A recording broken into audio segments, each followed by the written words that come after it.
Hi guys, welcome back to Around the Table, and we are doing part 2 of the final dossier written by Mark Frost and narrated by Annie Wershing, who also did the narration for Tamara Preston in The Secret History of Twin Peaks as well. So she's back again, and she's doing solo. She's doing all the narration of this audio. So I'd like to say hello to Noah. Hi there. To Derek. Hi. And to Christian. How are you all? Season's greetings, everyone. Right. We're on chapter 10, called Miss Twin Peaks. And I've written some things down here. Life in Twin Peaks took time to return to normal after Earl's killing spree. Organisers of the pageant, the Twin Peaks pageant, decided that Lana Budding Milford would take up the crown in the absence of Annie because she couldn't do her social engagements after what happened to her in the lodge. And with that announcement, Mark Frost has revealed the trick he played on us in The Secret History and in the book tour, where he explained that Lana was always the winner. And yes, okay, I guess that's how those things shake out. You're such a kind guy, Christian, because my reaction was nice try to cover your ass. I think he meant to do it, but it's questionable about whether or not it worked. I think it worked for a lot of people, sure. Mm-hmm. Yeah. Interestingly, the inventory they've discovered of Doug Milford's possessions following a cardiac arrest, that was the cause of death. Personal accessories included one Rolex watch and one jade green ring. Is this the ring? Is this the ring that is from the Alcave?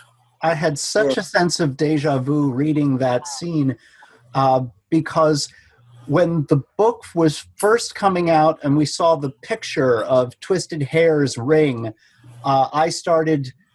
I don't know, the gears were turning, and I remembered that scene in when Milford has passed away, and I was watching it closely.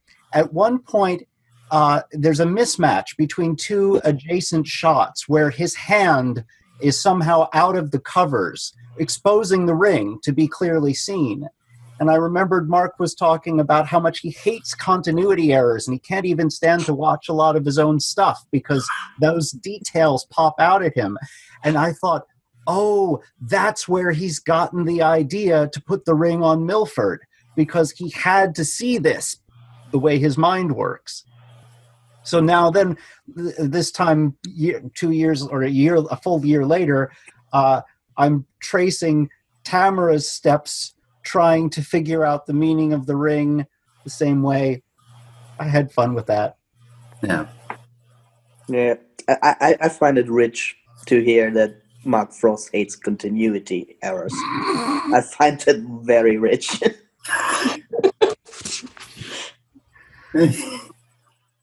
Understandable. Yeah. I guess it only pertains to video. Yeah, probably. If you or maybe watch it. just to Invitation to Love or something. Yeah, yeah. He was. That's probably why Invitation to Love didn't come back. It's never been readdressed. Yeah, it's why it never came back, because it was just too much work. What's the old phrase when you're pointing a finger? There's four of them pointing back at yourself. Yeah.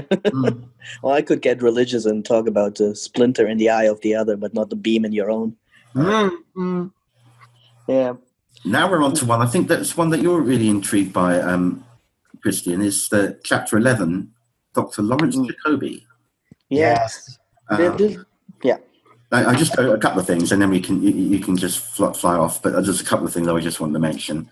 That he's been flittering around quite like Zelig quite a bit, hasn't he? Mm-hmm. To different places in the 25 years. His license. Well, we heard about this earlier. That his license to practice medicine had been revoked. He spent 2 years back in Hawaii. He studied shaman medicines and little people called them Metahorny, is it, I think? And he also smoked a lot of weed and connected well with Jerry Horn there. They became close. They are a pair. Yeah. He spent time on How? the road with the Grateful Dead. he, he, he turned up in Amsterdam under Dr. Littlepoops, which I thought was great. Yeah. Y2K. I fell for that myself, but I had extenuating circumstances at the time. So Yeah. I really I don't even know where to start with Dr. Jacoby, because I mean, Christian, we had this talk a couple of times. And oh yes, towards the end of season 3, I could see where you were coming from with him actually trying to help people, and he obviously finally found a way to help Nadine. But I work with people with mental illnesses and psychological problems as a social worker, and I hate that guy. yeah. I find him so irresponsible. This whole anti-psychiatry, that is just that just gets my back up. And this whole smoking weed, and all of a sudden he and Jerry Horn were buddies. Well, did anybody get the slightest idea from season 1 and 2 that Jerry Horn knew Dr. Jacoby as anybody else than his nephew's doctor? No, they never spent enough time exchanging any connections. No, and Jerry Horn in the first 2 seasons was a bit of comic relief and a foodie, but he wasn't into weed. No, it's just a natural transition from food to weed. Yeah, yeah, but it seems like I think it seems like Mark Frost is taking season 3 Jerry and putting him with Dr. Jacoby 20 years ago, and that just doesn't make sense to me. Your criticisms, Noah, are very well founded in terms of Dr. Jacoby's approach, and I think Mark isn't nearly as swift to condemn that, but you're living and have been working in the present, and Mark is dealing with a sort of idealized impression of how these figures were emerging in the late 50s and early 60s, when the boundary between actual therapeutic practice and reckless quackery was not so well defined. Yeah. And by the time the original show comes around, it's a curiosity. It's an exaggerated character of psychiatry, but it's still a threat and a thread in the 1990s. So I think there's a time lag that made it fascinating for him, but makes it just terrible for you to think about the actual impacts of cowboy psychiatry. Yeah, I just feel he gets too much of a pass for what he's actually done. I mean, that man, just from what we have seen him do, I'm discounting everything that Frost wrote. Just from what we've seen him do is he had a patient who was horribly abused, and not only did he not do anything to help her, he tried to sleep with her. Yeah. And she was a minor. I mean, I know there's a lot of... How does he get to be the goofy Dr. Amp? You know what I think this might be as well with Dr. Jacoby? Frost and Lynch were working on a movie about Marilyn Monroe, and she had a very unhealthy relationship with her psychiatrist. Oh, yes. Dr. Ralph Greenson. And it was very, very similar as well to... She was a damaged girl. Yeah. And he had her psychiatrist and also Dr. Jacoby had a very unhealthy relationship with Laura Palmer. Absolutely. Yeah. I think maybe some of that movie slipped into Twin Peaks, like all of David Lynch's work has gone into The Return. Especially in the original version of Jacoby, like in the pilot, because the writing, as they saw what Russ Tamblyn could bring, they opened it up and they made him much more sympathetic, really unconnected almost to the version in the pilot, who's quite threatening. Yeah. Yes. Yeah. I think my thing is just it's okay to show this. It's okay to show this was what was happening in the 50s, 60s, 70s in the field of psychiatry, which wasn't really that. I mean, it's still evolving and everything. And Dr. Jacoby would be the perfect person to go for all that bullshit. But what I'm missing is some point where it's just like that's not good. The stuff he does is actually really, really harmful. It just sounds like a fun trip. Yeah. He needless to say, he seems to be well travelled. But there's another little connection perhaps between him and Jerry, is that Jerry used to just disappear, go different places around the world and then pop back. Yeah.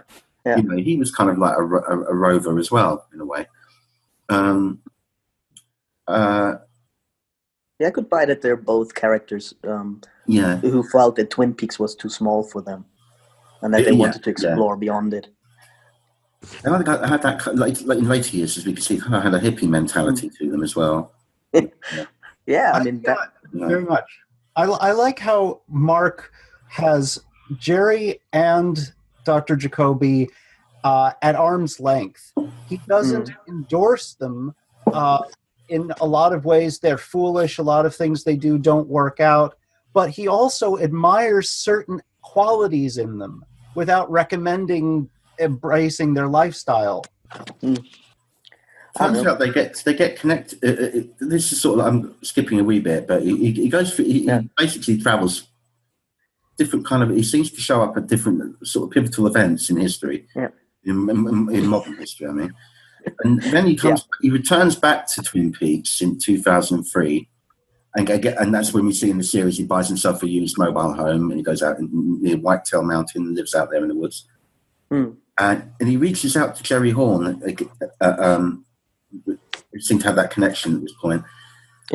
For some financial help to aid in some of these enterprises he's concocting, you know, which ends up being the gold shovels. So he sets up his Dr. Amp show on the internet, in the infancy of the internet in some ways, you know, when podcasts were quite new. And eventually selling his wares on there, as we saw, you know, with those advertisements. And we follow in his footsteps. Yeah, shovel yourself out of this shit. Yeah, which indeed. Did you hear my story about me asking, could I bring my Dr. Amp golden shovel on the plane? Yeah, you did. I sent a tweet to Air Link. Huh? I imagine what they said in return. I sent a tweet to Aer Lingus saying I'm going to the Twin Peaks UK Festival. Can I bring my Dr. Amp golden shovel? And they asked me could you send a photo and we'll let you know. So I sent a photo of Jacoby with the golden shovel and they never got back to me. So I had to leave it at home. I wonder why. That doesn't look like a weapon at all, is it? No. No. It wasn't even Ryanair. There's a postscript section to this as well, on this bit, which delves into like Ed and Norma a bit. Their sort of troubled relationship, you know, over the years, and quite a bit about James. And he had a bit of a colourful life when he buggered off from Twin Peaks for a while. He ended up in Mexico, working for some kind of big gangland crook, and a shootout ensues, but James escapes unscathed because he hid in the trunk of a car when it was going on.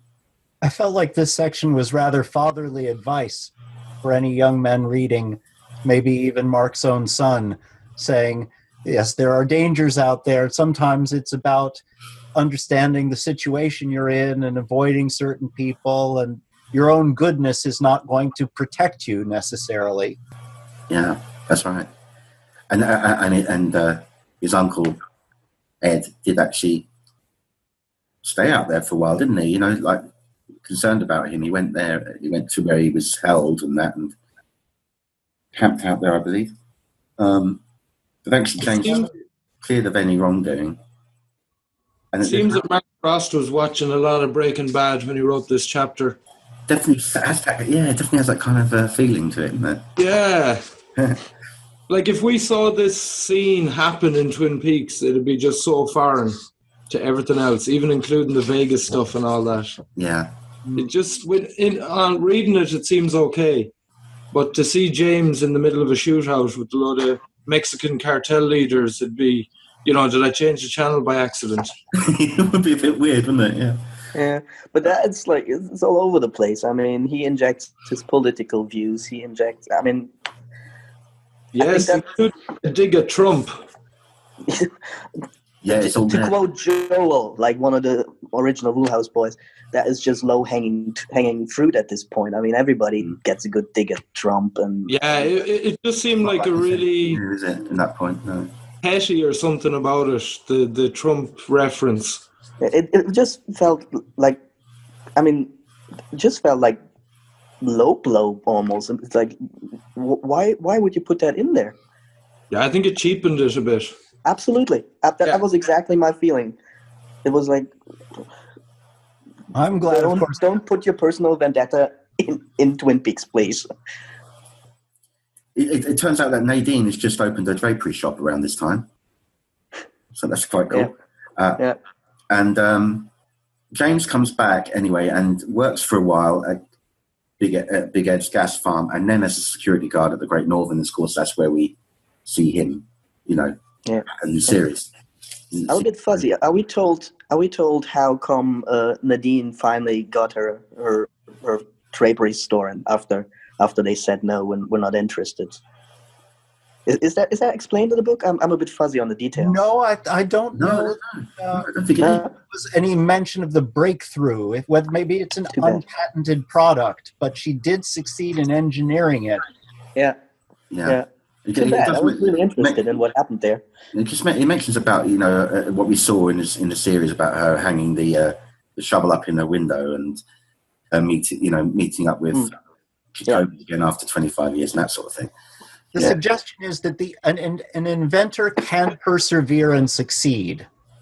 That is one of the nice things in the book. That's one of the things I like. Yeah. Now we're on to chapter 12, Margaret Coulson. Why Coulson? Yes. That's pandering. Was her maiden name, apparently. Yeah, I know, but that's just brought up in the first book, I think. Yeah.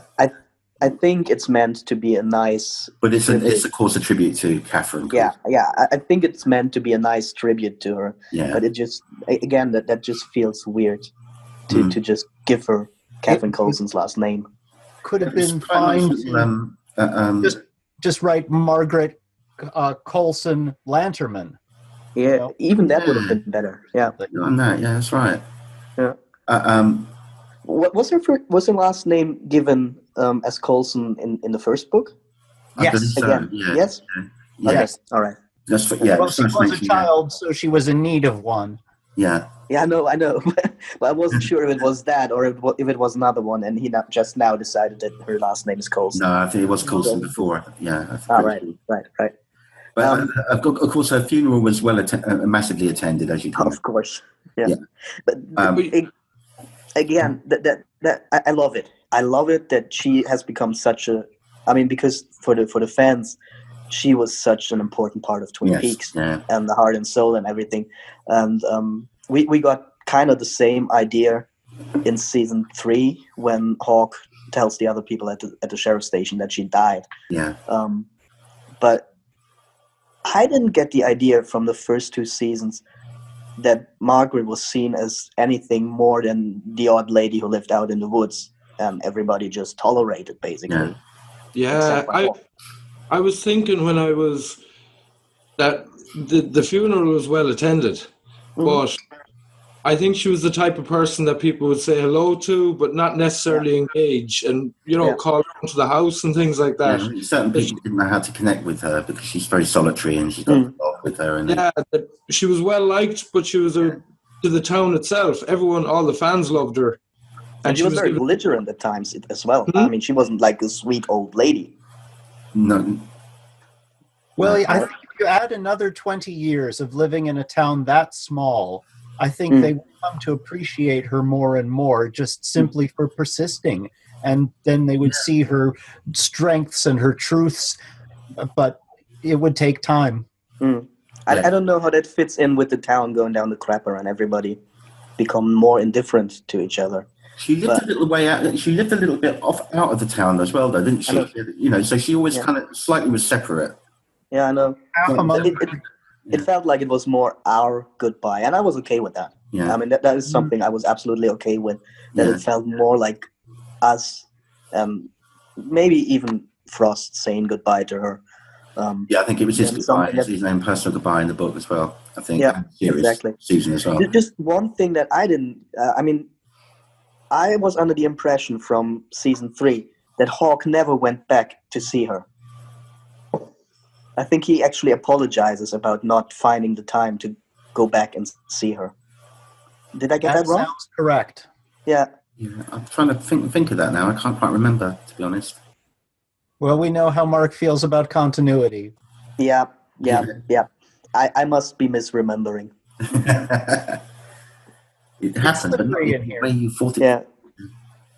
I mean, it's been a while. I've not rewatched season 3, so I was just gonna check if No, I believe you are correct. I have to go back and re-look at Okay. it. But we're on chapter 13. It's not long. It's Sheriff Harry Truman. Right. It doesn't reveal much more than what we already saw on screen, really. But but one thing that's interesting, Harry continued his personal research into the disappearance of Cooper. He was very driven by finding his old friend again, because it didn't come to any fruition at that point. It's also revealed that Harry had cancer and is still in care from that, as we see in the series when Frank's ringing him up. So, chapter 14, of course, is a very intriguing one. Well, just one more thought on Harry. Yeah, sure. Yeah. That was so much recapping what we had intuited or been directly told in season 3. But so I registered it as very much Frost wanting to thank Michael Ontkeen and to acknowledge the character and how crucial that relationship with Cooper was. So, is it something that Tamara needed to tell Gordon Cole? Not really. It's much more something that Mark Frost needed to share and celebrate with us. Yes, it seems that way. Yeah. It's a little bit like the goodbye to the log lady. That makes sense for us, but not so much with Twin Peaks. Yes, this makes sense for us, but it doesn't really make sense that she would write it down for. Gordon Cole. It's more of a tribute. Yeah. From him to us about absolutely characters he loved. What I loved about this whole, he kept searching for Cooper until he became too ill to do so. Realistically speaking, those guys knew each other for like 3 weeks. Yeah. And season 1 and 2 were so good that it doesn't feel odd to us. It doesn't feel odd that they had that kind of connection in that short amount of time. And it was nice to be reminded of that. Yeah. How good season 1 and 2 were in just drawing us right in. Yeah. We are on chapter 14, guys. It's, of course, a very pivotal character, it turns out, in season 3. Never realised how much he was going to be pivotal to it. Is Major Briggs. Yeah. Yay! Which is fascinating how much they used Don Davis's character in this new season. It's really amazing, really. He's very, very to the fore. It's interesting about this, leading up to the part where Cooper, which was the end of the events in The Secret History, where Cooper, Doppel Cooper, turns up at Briggs's house, and Briggs knows there's something not right about him, and his hunch, takes over, and he goes to this place where he works, which is mentioned by Bobby as well, the Listening Post Alpha, to disable data there, and I think he knows that Cooper's going to follow him and come there, so he's in a desperate sort of dash to do these things, so he can't get hold of whatever, It's implied that Briggs faked his own death because there was a car found with a charred body in it, and some teeth missing, teeth found rather. So, what do you think? Do you think Cooper turned up there was a fight, and maybe Cooper knocked some of his teeth out, or he actually dislodged them himself and left them as a clue. Just managed to escape with his life and faked, pushed the car down and got away, and then went about his business trying to help the real Coop, fight the bad one at the end of the series. If that makes any sense. I hope Double Cooper turned up and maybe shot a security guard, because that body had to come from somewhere. Yes. And I'm really, really not okay with Major Briggs killing somebody to faking his own death. I can see him pulling his own teeth I don't out. think he would have. Exactly. But that body had to come from somewhere. How about possibly a tulpa or even a doppelganger of Briggs? That was I was just gonna say, unless that was a tulpa. Yeah, could be. I'm not sure if I'm trying to remember. Tulpas don't work that way, do they? They kind of disappear when they die. No, I mean that. I guess a tulpa could persist if he wasn't wearing the ring. From what but Diane wasn't wearing the ring, and she disappeared. That's true. Yeah. So, I don't think they can die in a flesh and blood conventional sense, can they? I don't die in quotation marks. Yeah. So then from what we've seen, the ethical hope is that Briggs pulled his own teeth, and he must have found the body from the morgue. Yeah. Typical standard television move. Yeah. He must have done that. He must have actually had to, in that short time he had, knowing that maybe he had one stashed away. Oh God, what am I going to do? Again, this is where Mark is once again reenacting, in this case, the end of The Secret History, but a section we've already engaged ourselves, and that's when I realized that he is himself, and he is using Agent Preston in the manner of Twin Peaks fans attempting to make theories. Again, I'm really fuzzy on season 3 because I haven't rewatched it, but I thought it was implied at least that Briggs's body had been found inside listening. I mean, Bobby didn't say anything about an accident, did he? The car accident? He didn't say anything about that. He said he died in the fire or something, didn't he? Yeah. Exactly. He didn't say anything about a car accident or whatever, or an accident of any kind. He said he died in the fire at that place. Yeah, exactly. Yeah. So, okay. So I was remembering that right because I was reading that, I was like, hang on, didn't he die somewhere else? Yeah. Yeah. Okay. It was that place that it was. It was that facility, I believe. Yeah. I was suggesting that. The way in which these details were being worked through by Tamara was very reminiscent of the theories that I read this summer by fans like us. And that presents an interesting situation where the character of Agent Preston is speaking for Mark Frost, but he's lowering himself down into the same level where we operate. And he's got pieces that he set into motion. Some things Lynch may have changed, and he has these opportunities to work with it as a writer.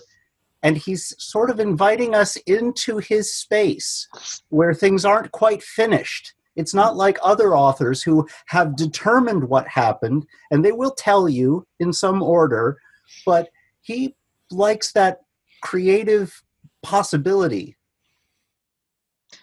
I really would love to somehow, go back in time and see his work process. If it was really that, or if he was just picking up fan theories. I'm not sure he would be. I don't know if he looks that closely at things like that. I don't know. I have no clue. When this book was written, because there are so many different accounts on when apparently it was written. Mm-hmm. It just seems so rushed that it really seems like he wrote it sometime during season 3. Yeah, might be totally off with that. It was suggested that the books were both written at the same time, but stuff was omitted because obviously it was giving away a lot of. I'm not sure if that was said or if that's just what we inferred. Yeah, I'm not saying. I don't think it was said explicitly or anything by the sources. We'd like to know when the final cut of the book was established, and that too. And then it kind of like. But we do know that Mark Frost was reading Twin Peaks fans' theories back in 1990. Yep. Nothing wrong with getting a bit of inspiration there. You never know, No, I just find it fascinating. I read this and I'm like, okay, this is almost like fan fiction at some point. In some parts, anyways. And I just want to know what came first. Or are we just all on the same wavelength and came up with the same kind of ideas? I think he's entertaining that possibility. He's encouraging us to think of ourselves as not all that separated from him as an author. And perhaps we could, and then he creates this contest where to write a backstory for a small character who's been neglected. And it's still very much in that theme of drawing us in. Yeah. It's interesting about Bill Hastings, as we saw in the series, he mentions the Major, and the Zone and so on, and which is where he meets the Major in this zone, or even possibly that vortex thing, and it's all connected with those coordinates. Of course, that Baghoop is after, that they're going to give these they've been hacking a system, the servers. Turns out it's, or Tammy suggests that it was the Blue Rose servers that Hastings tapped into. In which case, obviously this is worrying because these two guys, are not regular, they're regular people. He's a school principal. How is it so easy to get into our servers? I think we should worry about this a bit, I was really mad at Tammy for calling them rubes. I mean, those rubes were rank amateurs, and they somehow made this major breakthrough on their own. I mean, they had to get there to meet Briggs to get the other coordinates. So yeah. I was like, those rubes were pretty good at what they were doing. They were very good, yeah. Yeah, but is she suggesting that they found the dossier at the murder site at Ruth Davenport's place? Yes, that is what it was. Yeah. Okay. I think that's not counterindicated by season 3, and it is explicitly what he wrote it in the final dossier. So I guess that's unconflicted. I don't know. Bill Hastings apparently forgot to tell them that they got this nice little dossier when they met the Major. He was trying to be cooperative. It might have come up. Maybe if he hadn't had his skull crushed at some point, he would have. We got this really. I important should have thing. mentioned. Yeah, he gave me this really important document that I was supposed to give to you guys. The other question that I had was, do we have any indication when Briggs finished the dossier? Was that like in the wherever he was? Because there's stuff in the final dossier that would have been written after he died. The impression I get of that is that it was the time that his last entry. I'm just going by his last entry in Secret History was when Cooper was calling to his house. Yeah, He knew that something was up, and then he left. Yeah, right. I'm assuming that was his last entry, but as far as we knew in that form anyway. I feel as if there was at least one section, a small section of the Secret History which described events that took place after that. Yeah. And raised questions as to whether there was an additional archivist. Didn't turn out to be that way.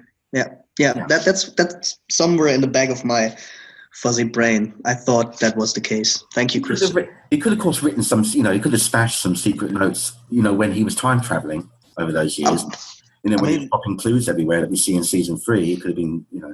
He could have been writing some stuff then, but we don't know. It was an interesting form of time travel in that it always seems to be forward. And so we had these different events that the FBI had picked up on where the Major's fingerprints had been found 16 different times.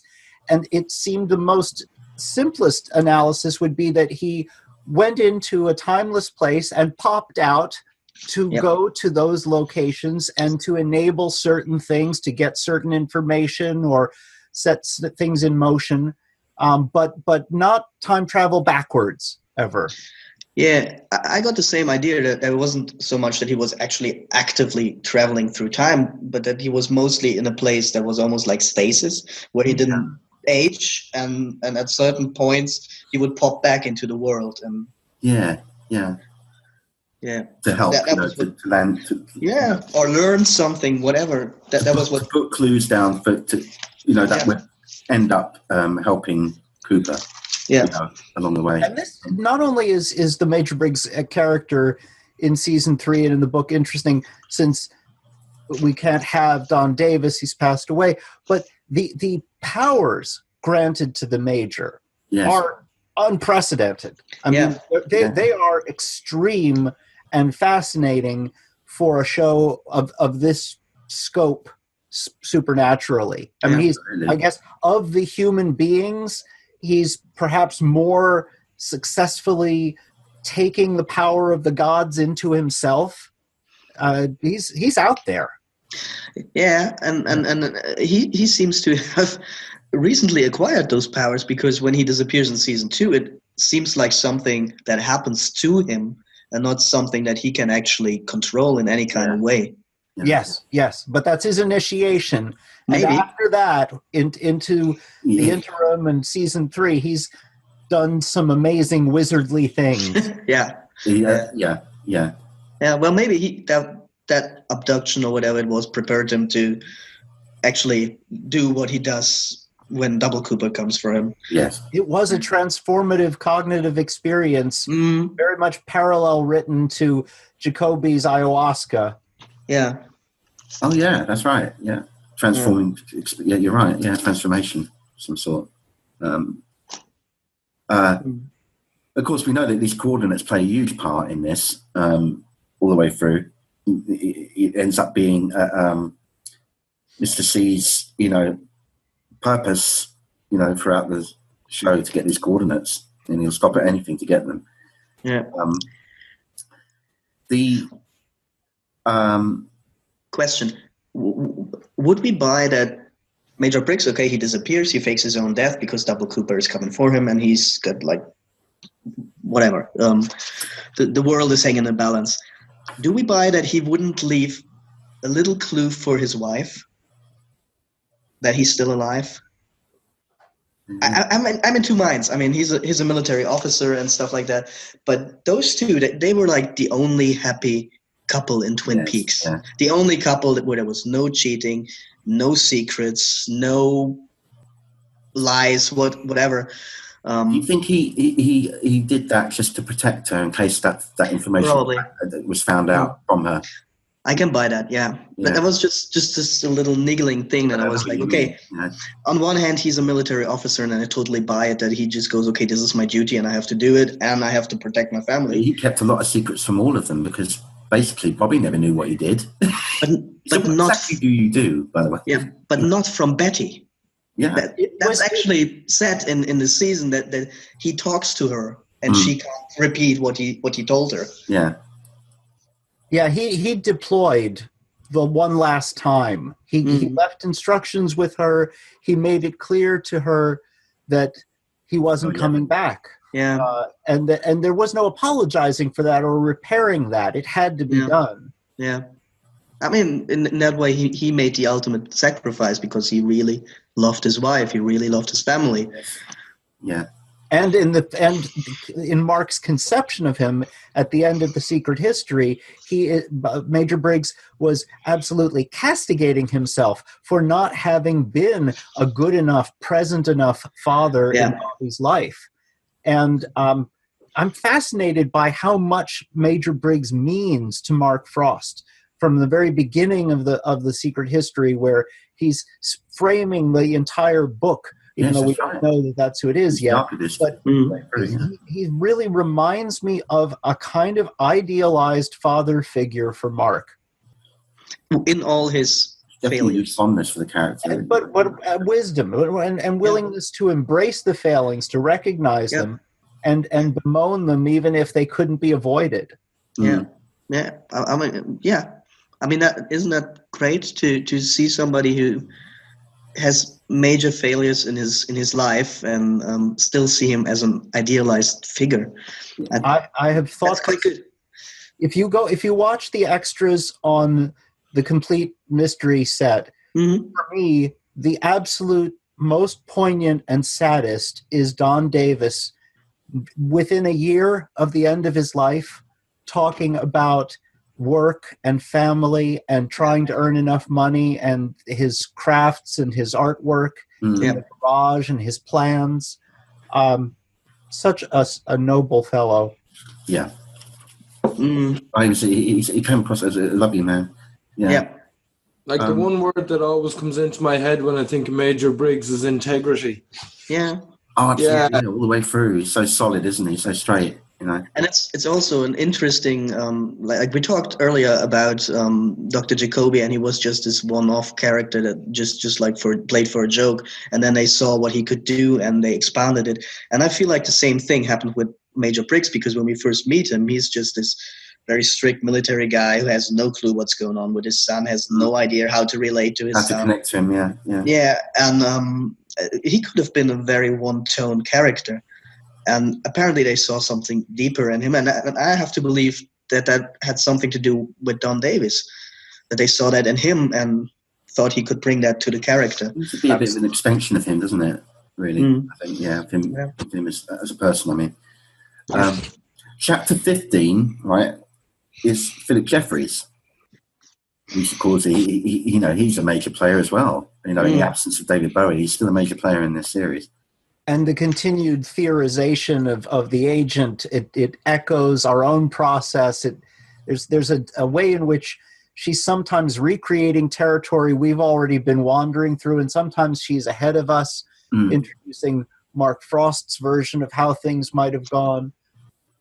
And he co-founded I think we found this out in the series. He co-founded the Blue Rose Task Force with Cole. Yeah, with the two founding members of that. And then there's still an extension of that with the next chapter, 16, Judy. Yeah. So it kind of follows on directly, really, in a way.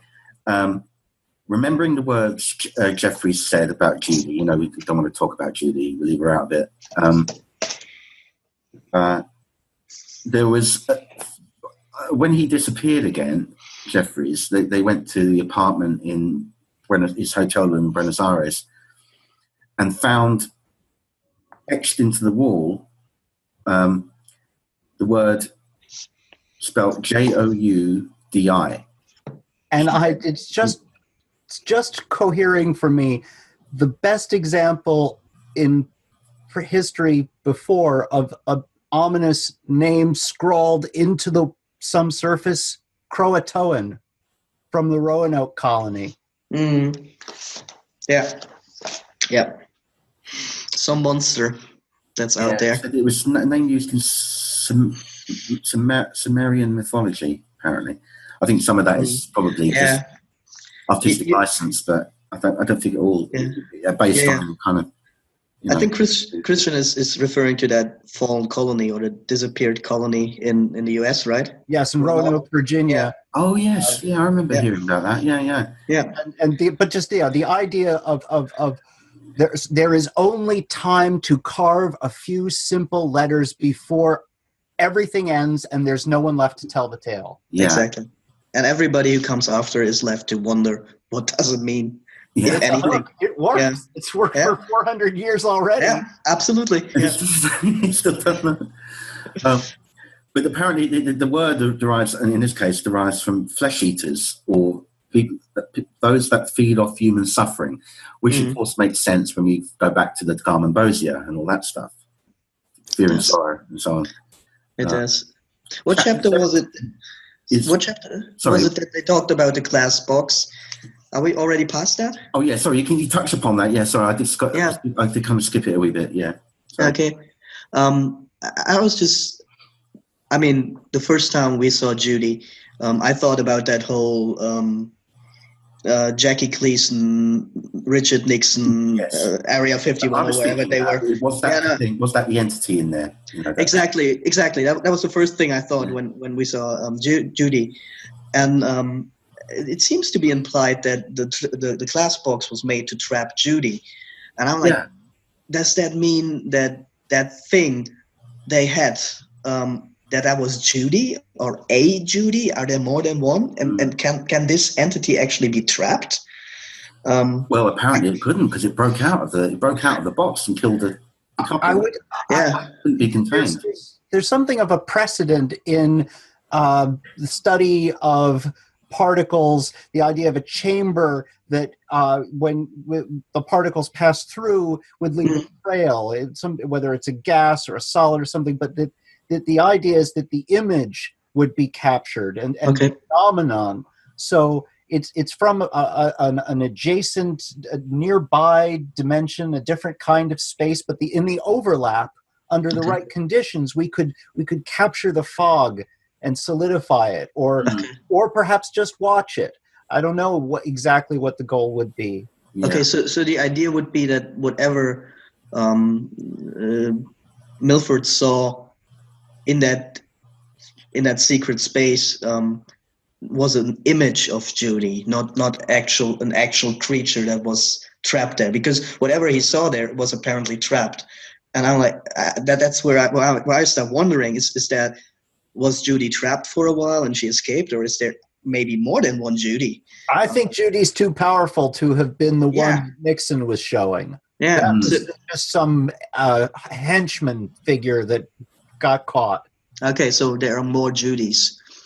Well, more Judy-like realm. Yeah, because remember, you're going back to the birth of Bob. You know, when there's that big sputum came out, whether you want to, or the eggs. There was more eggs on there. Yeah, that was the inevitable reaction. That's probably what the thing was in the that Nixon saw, maybe. Yeah. The primary reaction to that spew was, "Uh-oh, that's a lot of those." Trouble this way comes. And a lot of them spilling out over the earth, because, you know, we saw one example of it hatching. Yeah. There could be more, you know. That's what you get for splitting atoms. Absolutely. Yeah. But I actually like this idea that Christian just put in my mind, that maybe it wasn't really an entity that was trapped. It was just their way of monitoring Judy. Might be the projection of it or something. That they caught something of her essence as she passed through. Yeah. I mean, a glass box does always present that duality, that it looks like there's something there, but I can't go there to confirm it myself. Yeah. That was interesting. Was there some connection? Maybe you can tell me. Did Josie have some connection with Buenos Aires? A sister there or something? No, that was an old thing that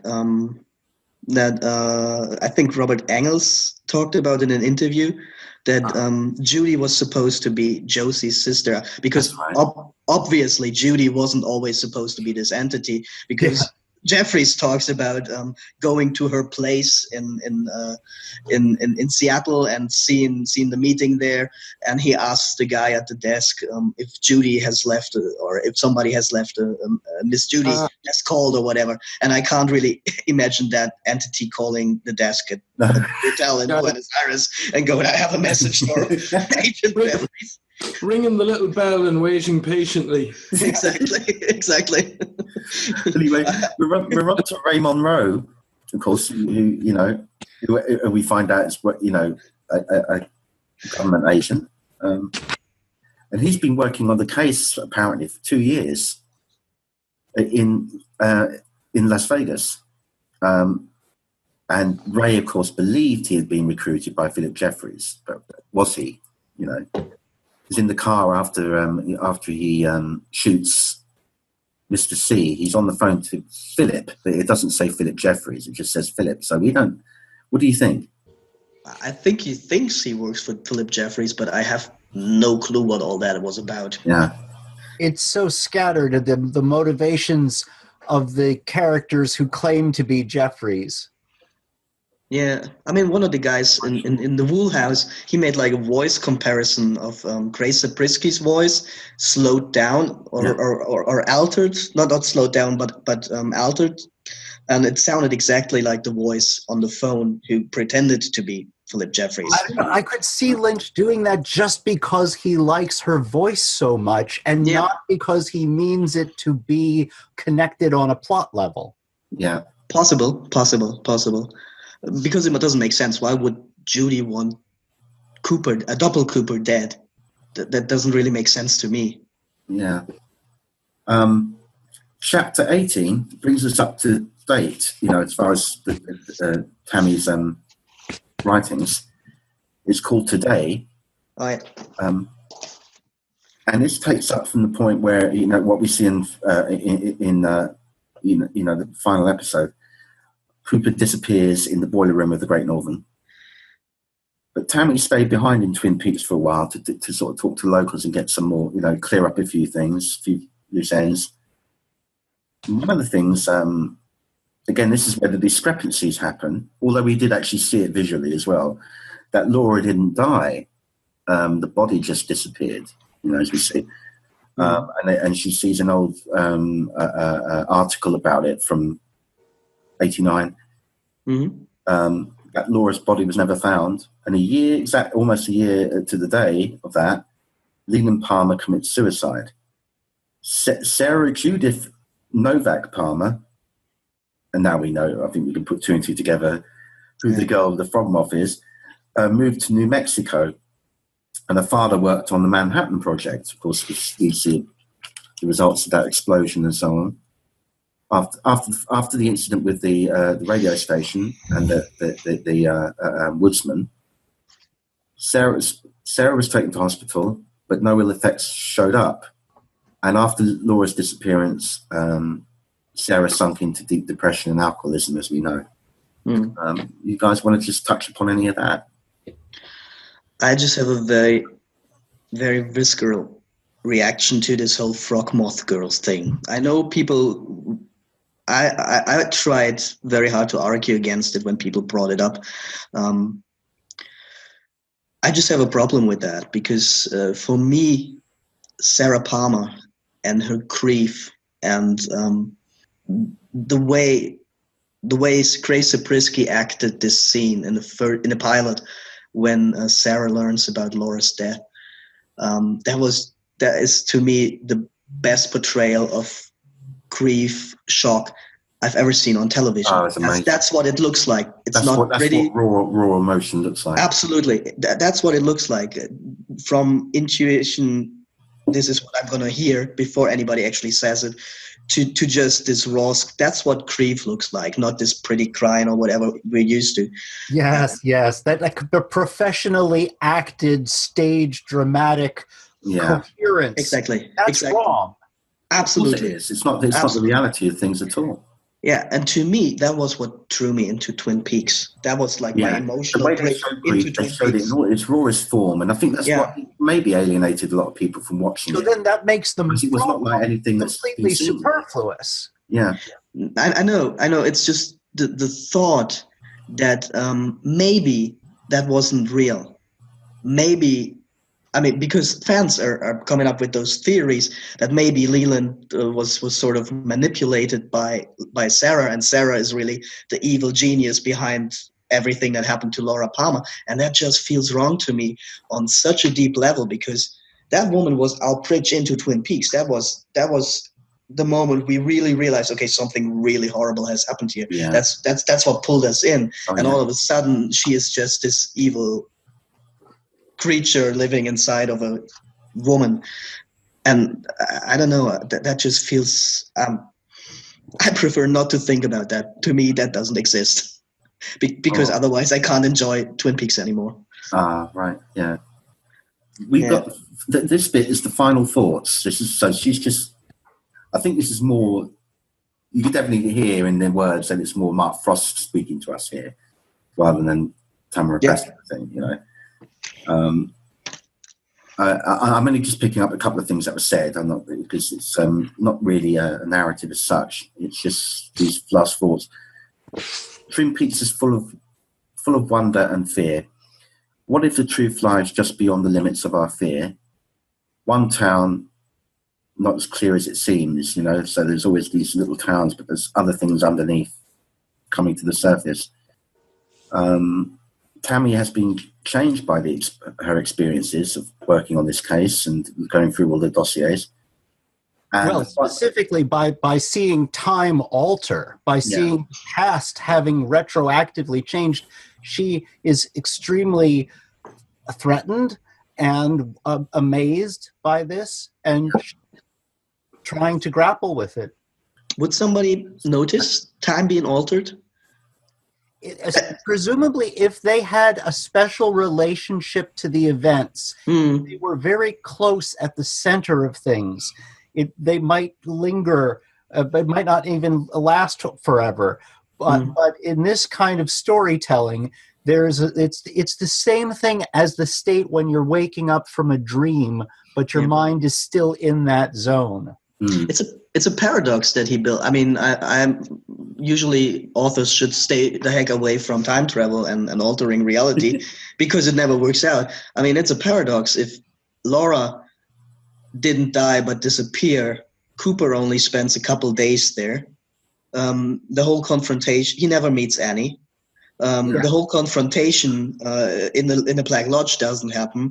Doppel Cooper doesn't come out into the world, and Tammy Preston never has anything to investigate. Today I realized I think that the Horn brothers never lose control of One-Eyed Jacks. No, none of that happens probably. And I mean, Gordon Cole probably gets this final dossier and goes like, what's that woman on about? Because none of that has happened. He has never sent her to Twin Peaks. So Mark Frost dared to go there and execute this twist, and like a gymnastics routine, he didn't quite stick the landing. Yeah. It's not drastically embarrassing to watch, but it clearly leaves certain things completely unmentioned. Like, a lot of people have realized this spells doom for Norma and Ed, because there's no Dr. Jacoby in the form we know him, disgraced, kicked out of medicine, to go into Dr. Amp and save Nadine. Yeah, but a million things might happen different that maybe brings on... I mean, Hank doesn't go back to jail, does he? Good point. You know, maybe he does something that brings Ed and Norma together earlier even. We don't know. I mean, that's the thing that I find fascinating. Everything is like is open now. Everything can happen. Exactly. And will. I mean, and usually an author doesn't want to disrespect his own characters so much. He set them on a course, and he's invested in that and the statement. But here, I feel again like Mark Frost is saying, this is the writer's space. You're in it with me, where these things are to be weighed. Should I go in this direction? I could go in this other direction as well. And it wants us to think more like him and not like the product of his thinking. Fascinating thought experiment we have now, you know, figuring out how does it all fit together. And I mean, that part, I mean, I don't think he stuck the landing, like you said, but it does open like a billion different doors, and I like that. Said, and as they've always said in the series and in the books now, we are the investigators. Yeah, it's us, and it's us to form our own opinions or whatever, or our timelines or whatever you want, or theories. And that's fair. You know, we are the detectives. I mean, as shows go, we've been given this invitation and opportunity to theorize, and now everything's becoming very fuzzy and very broad, and there's so many people involved as fans in processing the whole potential. It's wonderful. Well, that's the beautiful thing about it, you know, like the original series and the movie. You know, we were going to events, and like we are now, you know, up to the point where the new series came back, we only had seasons 1 and 2 and Fire Walk with Me and a couple of books to theorize about. But it's kept us going, and we're still asking questions about it and still trying to sew things up. 25 years on, there's no reason that all that's come now will not have us talking about it in another 25 years. I guarantee it will. When Because this whole answers, and why should we anyway? You know. yeah, when this whole thing, who is the dreamer? When that question was posed, another guy at the Roadhouse, Neil, he said, "Haven't you realized we are the dreamer? All of us, Yes. Each and every one of us." And that's basically what happens now. We are the dreamers of our own dreams, and everything's possible now. Yeah, absolutely. Quite a gift. It is. Yeah. When you think about it, it's amazing. Yeah, So much info in there. absolutely. Colossal. In those 18 episodes, in the books, there's so much in there that, keep us talking for many, many years to come. Absolutely. I think on a note that maybe Mark Frost is tying up everything that went on in Twin Peaks, that if there is a season 4, he might be leaving Twin Peaks behind. I didn't get the impression that he would be leaving it behind, but I thought perhaps as a writer, he wanted to have a clean slate so that without us having so many weighted expectations, that we would hear about specific characters. We would think, no, well, we saw something of that in the final dossier, so we don't need it the same way. Right. Yeah. But one thing both season 3 and the books by Mark Frost has done to me, and I mean done to me, is that I have a hard time theorizing about Twin Peaks anymore because it feels like there are no rules.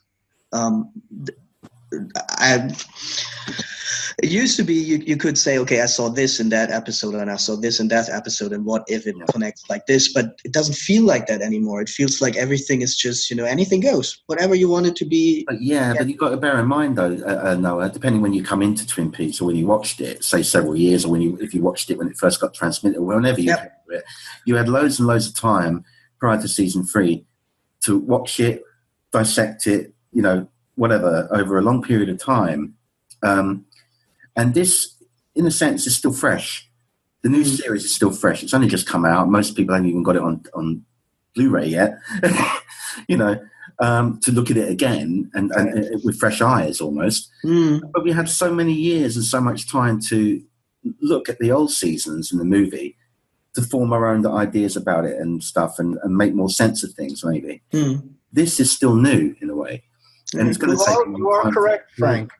But it's also a more advanced version of the kind of puzzle that we had the last time. The rules were fewer and they were more clean, but I think now the elaboration, we're going from Newtonian to relativistic in this analysis. I think what we have to do is give a great deal of latitude to the creative thinker, to the process of the director and the writer. They seem to have usurped territory where we were given a guarantee in the past of certain things being solid and predictable. And here, if something doesn't work out that way, I keep finding myself looking at saying, well, this just goes to David Lynch, it goes to Mark Frost. They felt this was a liberty that was right for them, and they didn't feel that it was important enough. So it's a very loose style in that respect. It's cowboy. It threw a lot of our friends out of the fandom. Yeah, and some of them didn't make it back in. I treasure what came before, but they couldn't adapt. They didn't feel it was honoring them. And I'm glad to have grown with it, but it's still changing me. And I expect that is going on with everyone. Pardon my French for a second, Chief, but what the fuck? That's all right. You should say that. Yeah. Thought number one, that's exactly how I feel. Both, really, Thought number one was, that's exactly how I felt about season 3. And thought number 2 was, is this Frost talking to Lynch? Yeah, maybe. Yeah. About some of the changes. With that, guys, I want to thank you for being here. We could go on, but we're running out of time drastically. So, right.